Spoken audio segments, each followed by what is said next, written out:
Peterson. This is my wife, Hannah Peterson.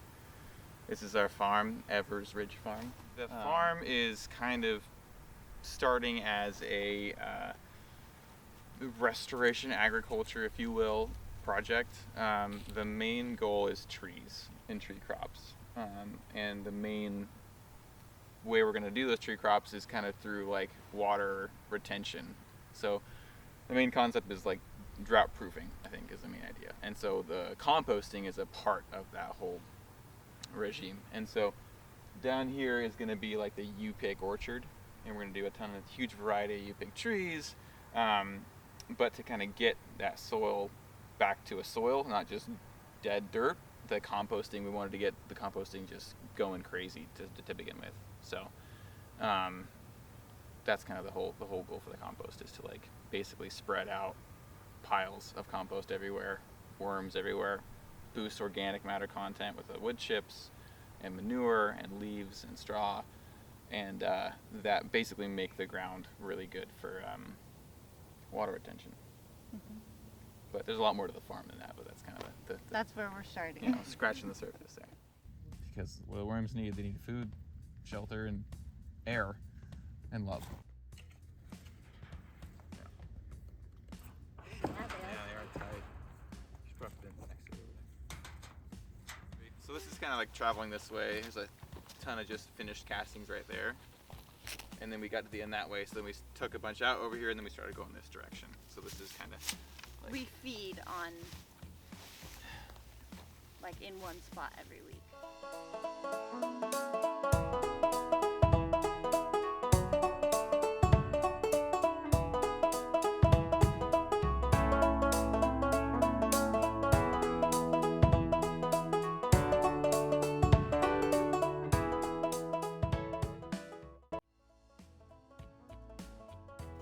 All right.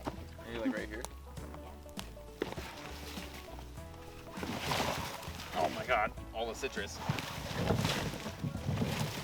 Bags.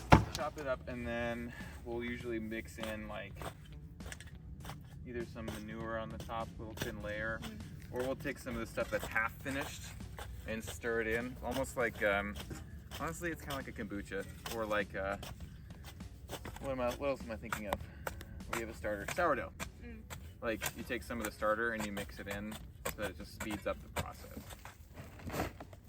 So Hannah's whole idea with designing the stalls over here was to make it super easy for people to drop off different types of raw material if they had extra, and particularly was for like the neighbors. Like our immediate vicinity is like, oh, the leaf stall, great, I got leaves in the fall, and then that way we can then take it and manage it and mix it into compost at our own convenience, essentially.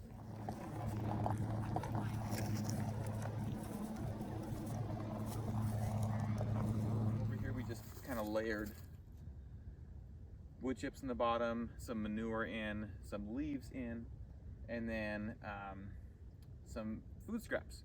And what we kind of wanted to do was keep it covered up so the raccoons and the possums and the squirrels wouldn't be just over here all the time eating the food.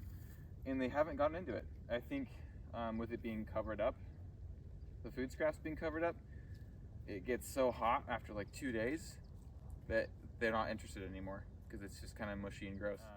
But it doesn't really, it just kind of looks like a pile of mulch in here.